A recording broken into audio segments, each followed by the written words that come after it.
A Thursday night matchup out west in Provo, Utah. Utah State at BYU. This one Thursday, 8 p.m. kickoff on ESPN. BYU is around minus 24 early in the week. We are looking at minus 24.5 at some spots, minus 25 at DraftKings, and a total of around 60 here. Brett, your thoughts as we head out to BYU?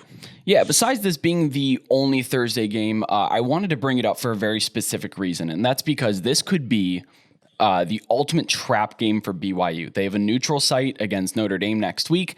They have that extra kind of, they're playing Thursday, and they won't play again until next Saturday. And a lot of people could look at that on paper and be like, oh, Utah State's going to jump up and bite them. It actually happened to BYU last year. They lost to Boise State in between a game against, at the time, a ranked Utah State and going on the road to Baylor. So if you look at it just in an isolated vacuum, this could be a trap game for BYU.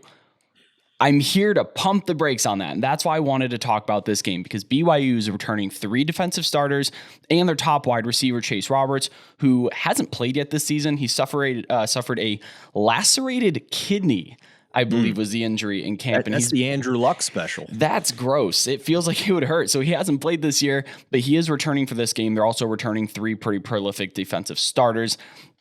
And then the other factor of this equation is Utah State is so bad.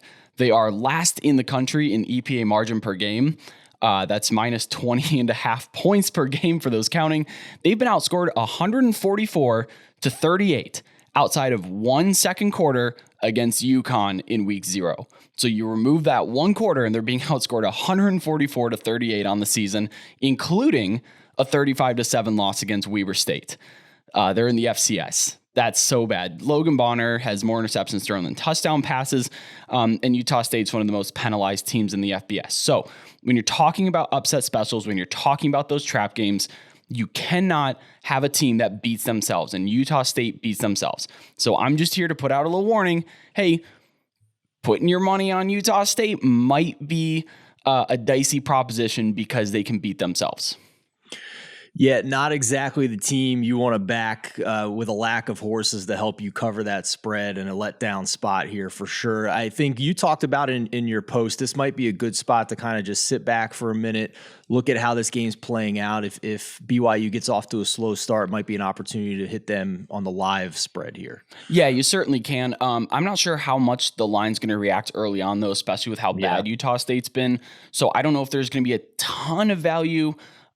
If you see Utah State come out of the gate swinging and that line is a little lethargic to move, I wouldn't mind betting on Utah State live, but you have to see it first. Make sure they don't come out and just get their doors blown off.